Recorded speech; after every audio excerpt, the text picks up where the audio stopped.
जय श्री राम। ओम नमः शिवाय। परसों आपको यति के लिए एकादशा कृत्य का वर्णन किया था और आज कैलाश संहिता में आपको यति के दशा कृत्य वर्णन स्कंद और वामदेव कैलाश पर्वत पर जाना तथा सूची द्वारा इन संहिता का उपसंहार ध्यान से सुने। स्कंद जी कहते हैं, वामदेव 12वें दिन प्रातः काल उठकर सात करता पुरुष स्नान और नित्य कर्म करके शिव भक्तों को यतियों के अथवा शिव के प्रति प्रेम रखने वाले ब्राह्मणों को निमंत्रण करे और मध्याह्न काल में स्नान करके पवित्र हुए उन ब्राह्मणों को बुलाकर भक्ति भाव से विधि पूर्वक भांति भांति के स्वादिष्ट अन्न भोजन कराएं। फिर परमेश्वर के निकट बिठाकर पंचावरण पद्धति से उनका पूजन करें।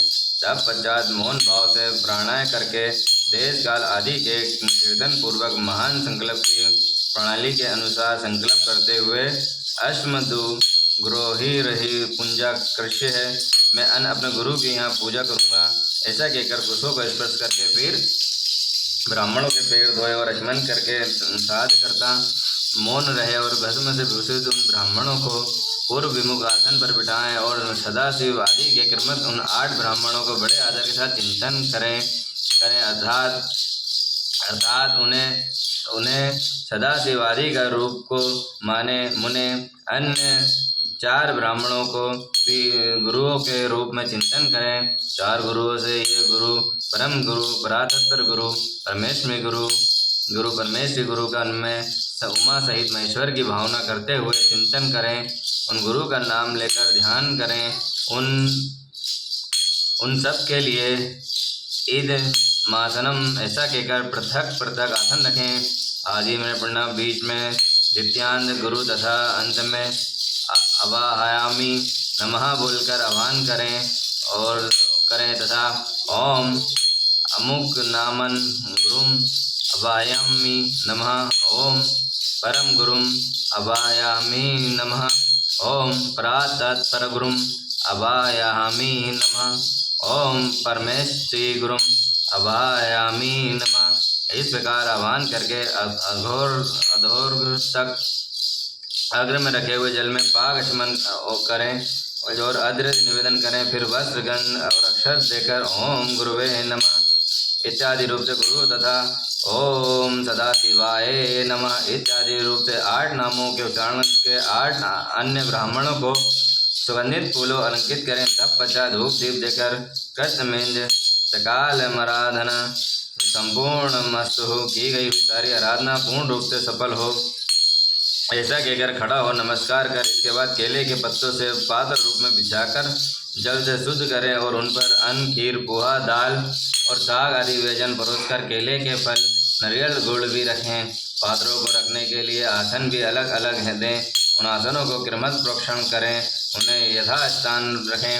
फिर भोजन पात्र का भी प्रोक्षण और अभिषेक करके हाथों से उसका स्पर्श करते हुए विष्णु विष्णु विष्णु हव्यामिंद रक्षसव, हे विष्णु इस अवश्य को आप सुरक्षित रखें। फिर उठकर उन ब्राह्मणों को पीने के लिए जल देकर उनसे इस प्रकार प्रार्थना करें, सदा शिवादायो में प्रतापरदा भवन्तु, सदाशिव आदि मुझ पर प्रसन्न हों और अविश्वर देने वाले हों। इसके बाद यह देवा सुयुजो, फिर लाइट चली गई 1 मिनट।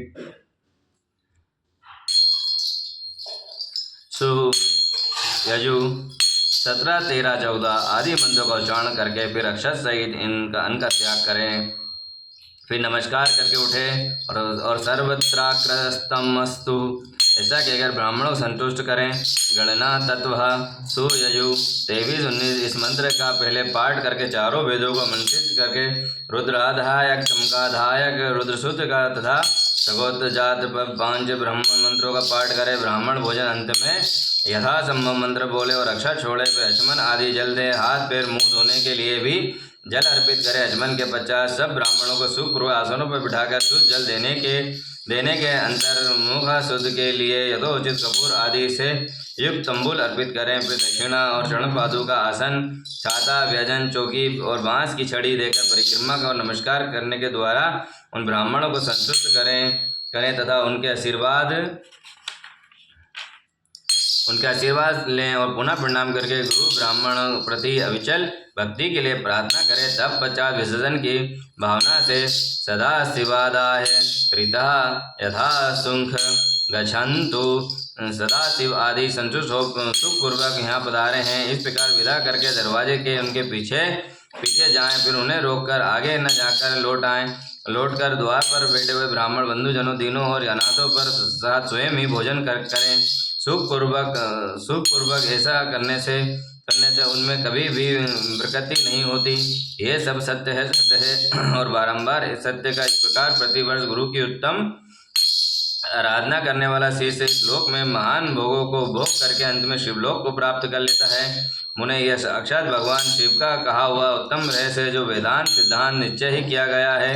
तुमने मुझे जो कुछ सुना है उस विधान पुरुष तुम्हारा मत कहेंगे अंत यदि इस मार्ग से चलकर शिवो अहम सिम में शिव हूँ इस रूप में आत्मस्वरूप का शिव की भावना करता हुआ शिव रूप हो जाता है। सूर्य जी कहते हैं, इस प्रकार मुनीश्वर वामदेव को उपदेश देकर शिव दिव्य ज्ञान ज्ञाता गुरुदेव देवेश्वर कार्तिकेय पिता माता के सर्वदेव वंदित चरणबिंदों का चिंतन करते हुए अनेक शिखरों को अर्पित और शोभाशाली एवं परम आचार्य में कैलाश शिखर को चले गए हैं।